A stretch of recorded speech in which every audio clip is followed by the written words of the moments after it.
மலையேற்றம் என்பது மன அமைதி தரும் என்பது நம்பிக்கை. பாண்டவர்கள் ஆண்ட பழமை மாறாத இந்த கொண்டாரங்கி சுயம்பிலிங்கமாக வீற்றிருக்கும் மல்லிகார்ஜுன சுவாமி மலை அடிவாரத்தில் கெட்டி மல்லீஸ்வரர் சுமார் 3850 அடி உயரம் கொண்ட இந்த மலை மீது கடினமான பாதைகளை கடந்து தரிசனம் செய்ய வேண்டியிருக்கும். மகரிஷிகள் தியானம் செய்த முதன்மை தலமாகவும்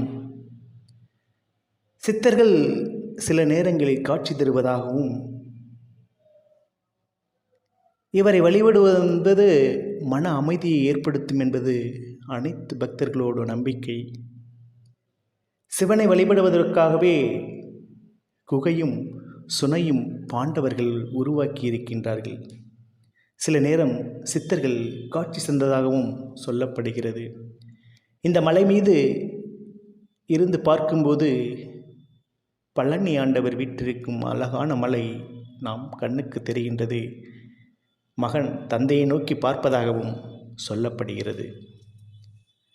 சிவராத்திரி, பௌர்ணமி, அமாவாசை, பிரதோஷம் போன்ற சிறப்பான தினங்களில் சிறப்பு பூஜைகளும் நடத்தப்படுகின்றது. இங்கு சுனை நீர் தீர்த்தமாக கொடுக்கப்படுகின்றது. தொழுநோயும் நீங்குவதாக நம்பப்படுகிறது. காலப்போக்கில் இந்த சுனை நீர் தீர்த்தமாக கொடுப்பது தவிர்க்கப்படுகிறது. தொடர்ந்து பயணிப்போம். இது போன்ற வீடியோவை பார்ப்பதற்கு அம்மன் செந்தில் விராலிமலை என்ற யூடியூப்